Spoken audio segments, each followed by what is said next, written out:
Good afternoon, all. My head is so full. I'm like swimming in literally with all kinds of thoughts. I'm one of those people that is very, very fortunate and blessed, and I thank Ribbon Shalom every day that I get to do the work that I love. I've always been able to do work that I love in my career, and I continue to do so and will continue to do so. I get to have the zechut, the privilege, the honor of helping people through difficult situations, learning with people and coming up with new insights, sharing new insights, publishing materials that will go out. I just have a blast, and I'm very, very fortunate in that. Today's been a very full day, and I am late here. I've been doing a lot of counseling. People that are really going through difficult situations, and I send wishes for healing and calm and whatever resolution can come along the way to those that are hurting in our world. I will note the comment that was made on last week's Parshat about calling out slander and hurtful language, and I 100% agree with that, and I do that all the time, and I say all the time, we must watch our words. That's why it says, Mavet v'chaim b'yad lashon. Death and life are at the hand of the tongue. Think about how the words that you speak are going to land, no matter who you are, and sometimes especially because of who you are, as indicated in the comment.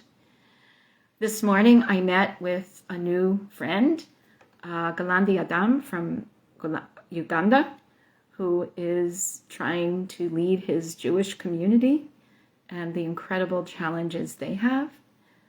And sometimes I feel overwhelmed by it all. And yet at the same time, I feel blessed that I can be part of these stories. So part of me wants to go off script and just talk about all kinds of things, but I'm not going to do that. I just did that for a few minutes. But I'm going to go back to the original plan for Parshat Eretz Canaan. Now, it's kind of an interesting parsha and an interesting time because we call this the Shabbat of comfort. Our Haftarah begins Nachamu, Nachamu, be comforted, be comforted. We've been through Tisha B'Av, we've been through all this pain. And yet, we still have this rolling conversation where do what you need to do, and if you don't, these are the things that are going to happen to you. The second Tochacha is going to come up. We're constantly living on this high wire of do the right thing and this will work out for you and you will stay on the high wire, and don't and you will fall. And that's difficult. It's difficult to teach, it's difficult to absorb, it's difficult to live. So I've entitled this week's Parsha, Before You Ask for Extra Credit.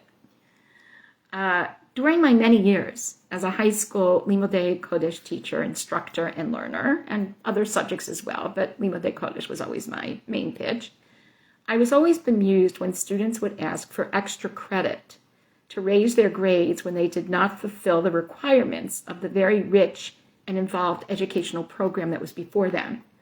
I constantly found myself explaining to extremely intelligent young people that extra credit was extra credit, not replace credit or instead of credit.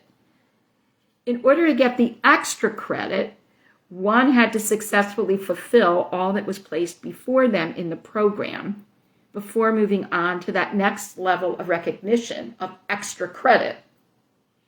Here in our Parsha, we have a reminder that there is plenty of what is asked of us by God as relayed by Moshe Rabbeinu to fulfill before we ask for extra credit. First of all, we note an unresolved issue with Moshe in terms of understanding his own trajectory at this point in not being able to enter the land of Eretz Canaan, for which he had worked so long and hard and fulfilled all the requirements.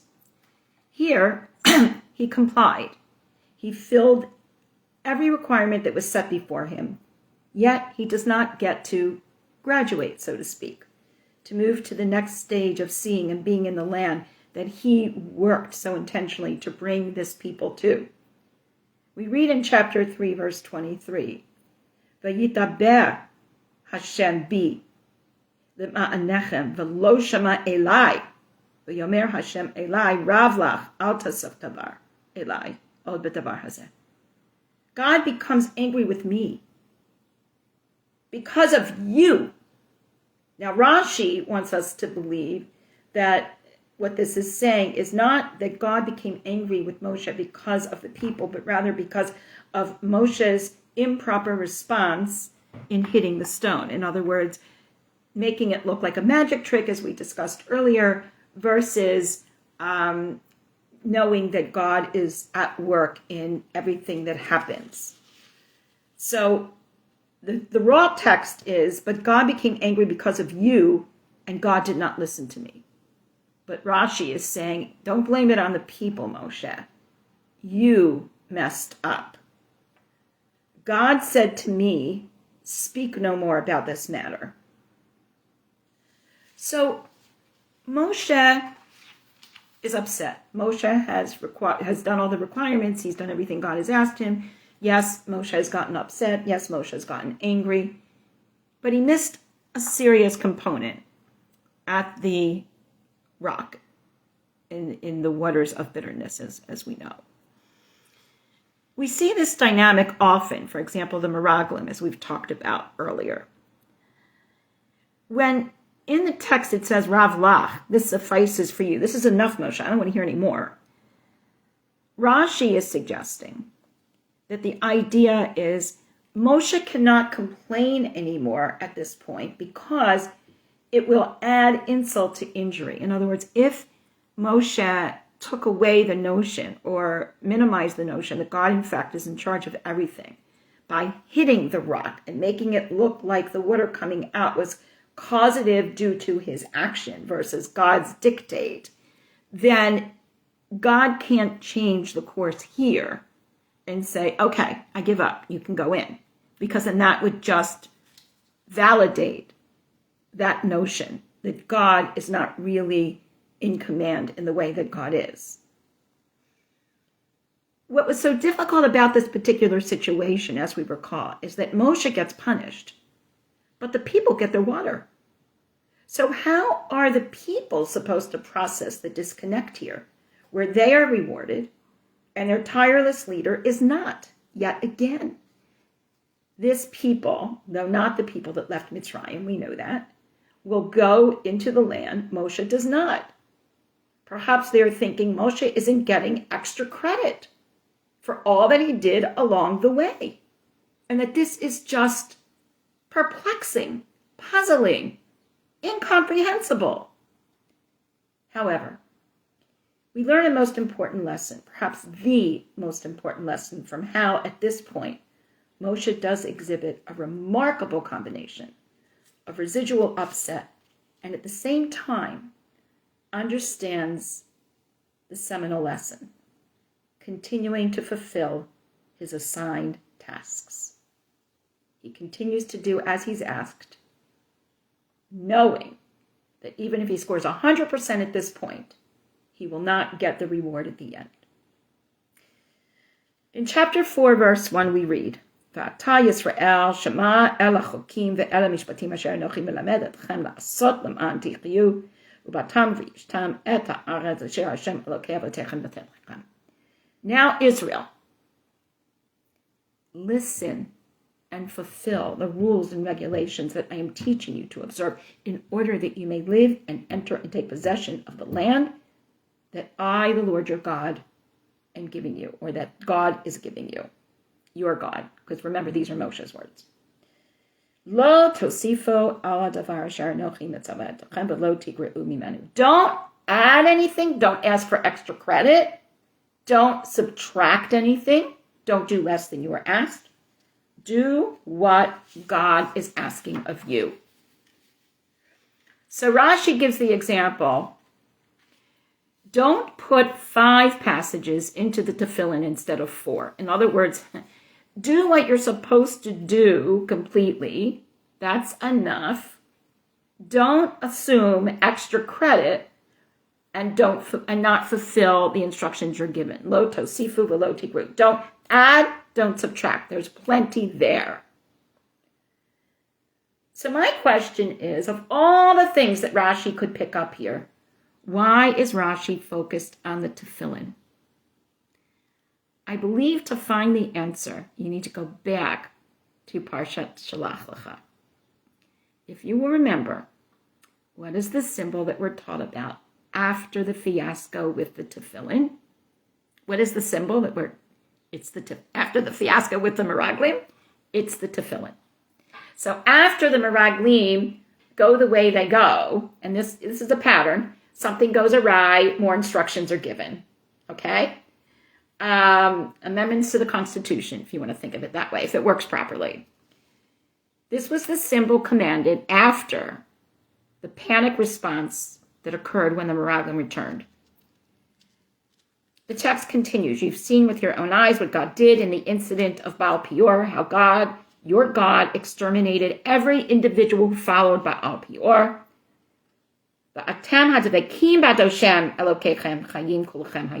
And those of you that are alive today are the ones that never wavered in your attachment to God. In other words, the connection between the nation, the people, and God is inextricably connected. And as God is tied to you, you must be tied to God as well. What great nation is there? What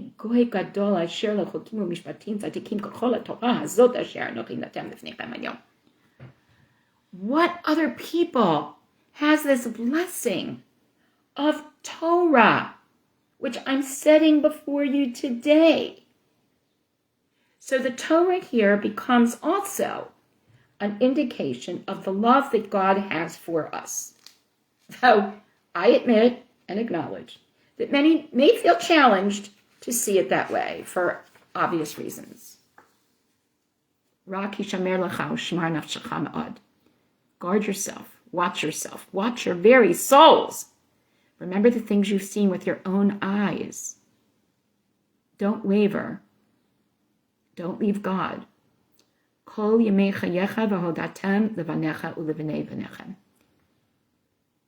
must remember this all the days of your life, and you must teach them to your children and to your children's children. Now we know that later in this Parshat, we come across the first paragraph of the Shema, which we've talked about before as a contract. The partners are God and us. This is what we must do for God. If we do those things, God will do this for us. If we do not, God will not, but do them. And here's the seal. And the seal here becomes the tzitzit. That's why when we daven and you pick up your tzitzit and you kiss them, you're acknowledging that seal of the contract.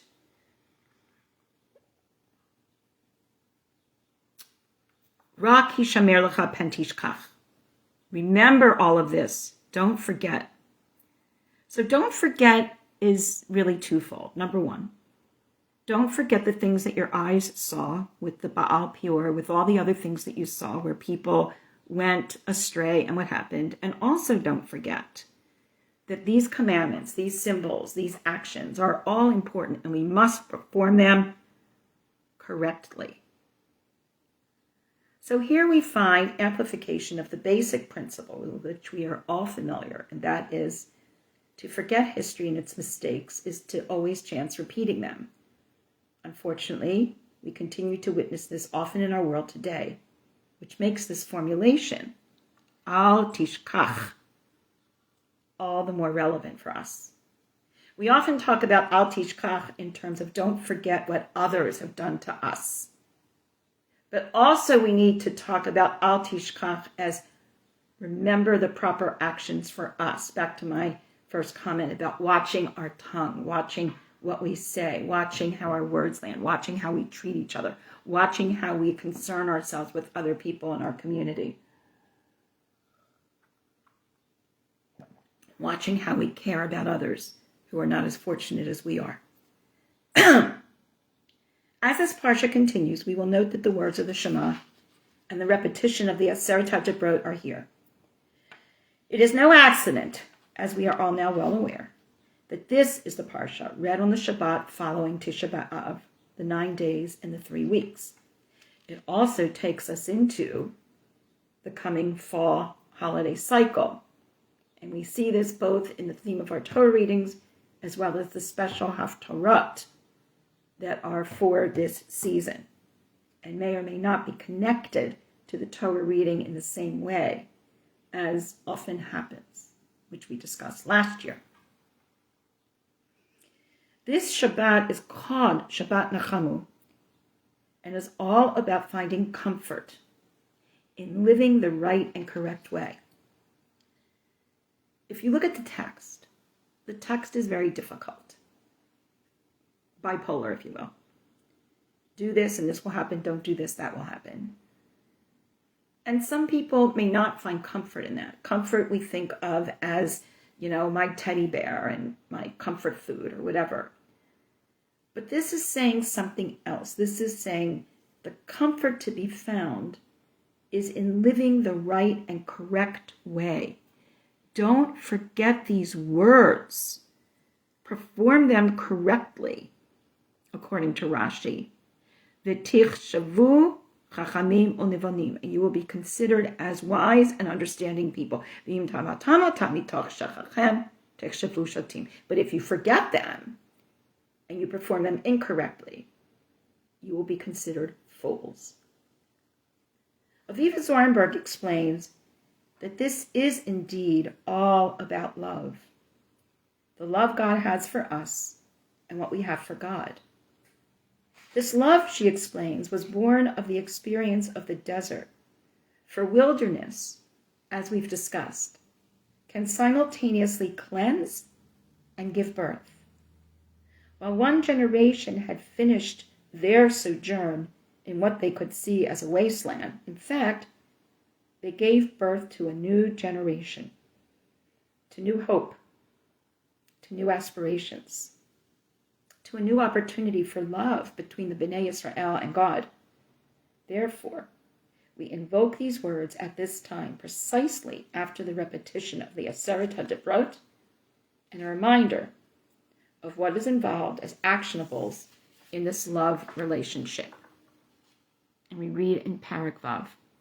זאת המצווה החוקים המשפטים אשר ציווה השם אלוקיכם ללמד אתכם לעשות בארץ אשר אתם עוברים שמה לרשתה. These are the commandments and the statutes and the laws, the judgments that God has commanded to teach you to do properly in the land that you have come to inherit. And right after that, we have the words of the Shema. Shema Yisrael, Hashem Elokeinu, Hashem Echad. You shall love the Lord your God. Love, not love as in agape or eros, but love as in an invested relationship of trust and mutual respect. Love. You shall show this relationship to the Lord your God with all your heart, with all your soul, with all your might. And we point out that in this text, Levavacha is continually spelled with two vetim, not one, lev. But with your outer heart, with your inner heart, some people say with the good in you, with the not so good in you, but with all that you are. And these are the words that I command you to place on your heart. Again, I'm putting them on your heart. And when we say heart, we do not mean the pumping organ that we test for blood pressure or heartbeat or whatever. But we mean the very core of who we are. It used to be said that love, they thought, really was the mind, was really what makes us who we are. You shall love the Lord your God with all of that, with your very soul, with everything that you have. You should speak of these to your children. You teach them, v'shinatam. You repeat them, generation after generation. When you leave the house, when you come in the house, when you lie down, when you get up, you tie them on your hand and on your eyes, tefillin, and you write them on the mezuzot, on your doorposts. Love is not empty. Love is not wilderness. Love is not an emotional thing that we strive for. It's not air. It's not obtuse. Love is not aspirational only. Rather, here, love is concrete. Love is actionable. Love is indicative of a present force. It is nourishing. God does things for God's beloved, and the Bnei Israel respond in kind. This is a love relationship. This relationship had to be forged in the desert if one perceived hopefulness and not despair. It is giving birth to a nation, to a people, to a way of life, to an ongoing relationship that we uphold till today. I'm fascinated when I speak with Galandi Adam in Uganda, in this isolated community. How spiritual, how connected. I love talking with him and seeing all the books, all the Sifrei Torah, all the Sidurim behind him. They are trying in extremely difficult situations to maintain that love relationship actively. This is birth. It begins with so many questions, and then as we mature in the relationship, we craft answers, we find new questions, we question, answer, repeat. Any of us who have raised children should understand this in a visceral way. Perhaps herein lies the answer to the question we often ask about why this generation, that of the second census at the end of Sefer Bamidbar, had to be a completely new grouping from the ones who left Egypt. Why could they not be the ones who mourned what they lost, either in reality or in nostalgia, talking about cucumbers and meat and fish and all of that when they were taken out of Mitzrayim, but rather a generation who was born with the questions, with the potential, and with the openness to love for God, found and experienced in that cleansing and birth-giving desert, Bamidbar. This generation was being reminded from the beginning of what had to be done to get enough credit for this love relationship with God.